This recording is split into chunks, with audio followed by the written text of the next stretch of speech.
Тыңдалым мәтіні. Достық. Достық деген не? Мен үшін бұл ең алдымен қиын уақытта көмекке келетін сенімді адамның болуы. Нағыз досқа сенің әлеуметтік мәртебең маңызды емес. Ол сені ренжітпейді және қызғанбайды. Артыңнан жаман сөздер айтпайды. Іспен болмаса да кеңеспен көмектеседі. Әрине, кемшілігі жоқ адам болмайды. Ол да қателік жасап, жүрекке ауыр тиетін сөздерді айтып қалуы мүмкін.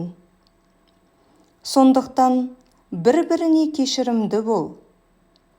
Нағыз достық махаббат сияқты сирек кездеседі. Достықтың неше түрі болады? Деп сауал тастаған екен.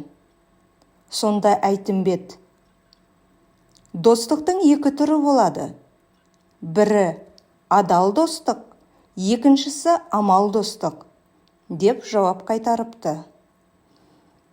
Замандастары тағы да: енді осы екі достықты қалай ажыратамыз? Деп сұрапты. Әйтімбет ойланбастан: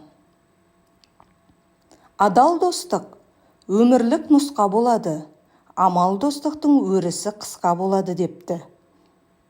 Егер сіз адал болмасаңыз, өз досыңыздан адалдықты күтпеңіз.